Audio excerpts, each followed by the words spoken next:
Chapter 12. Edward did not have much time to savor the light, for the dog suddenly appeared above him, dark and shaggy, blocking his view. Edward was pulled out of the garbage by his ears, dropped, and then picked up again, this time around the middle, and shaken back and forth with a great deal of ferocity. The little dog growled deep in its throat, and then dropped Edward again and looked him in the eye. Edward stared back. "Hey, get out of here, you dog!" It was Ernest, king of garbages, and therefore king of the world. The dog grabbed Edward by his pink dress and took off running. "That's mine! That's mine! All garbages are mine!" Ernest shouted. "You come back here!" But the little dog did not stop. The sun was shining, and Edward felt exhilarated. Who, having known him before, would have thought that he could be so happy now, crusted over with garbage, wearing a dress, held in the slobbery mouth of a dog, and being chased by a madman? But he was happy. The dog ran and ran until they reached a railroad track. They crossed over the tracks, and there, underneath a scraggly tree, in a circle of bushes, Edward was dropped in front of a large pair of feet. The dog began to bark. Edward looked up and saw that the feet were attached to an enormous man with a long, dark beard. "What's this, Lucy?" said the man. He bent and picked up Edward. He held him firmly around the middle. "Lucy," said the man, "I know how much you enjoy rabbit pie." Lucy barked. Yes, I know.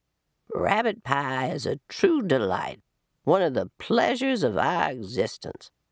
Lucy let out a hopeful yip. "And what we have here, what you have so graciously delivered to me, is definitely a rabbit. But the best chef in the world would be hard-pressed to make him into a pie." Lucy growled. "This rabbit is made of china, girl."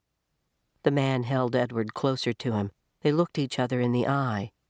"You're made of china, aren't you, Malone?" He gave Edward a playful shake. "You are some child's toy, am I right? And you been separated somehow from the child who loves you." Edward felt again the sharp pain in his chest. He thought of Abilene. He saw the path leading up to the house on Egypt Street. He saw the dusk descending, and Abilene running toward him. Yes, Abilene had loved him. "So, Malone," said the man.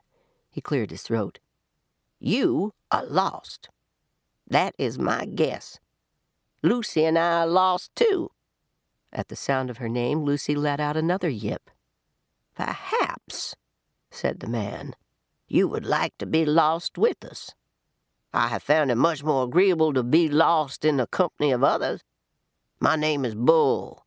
Lucy, as you may have surmised, is my dog. Would you care to join us?"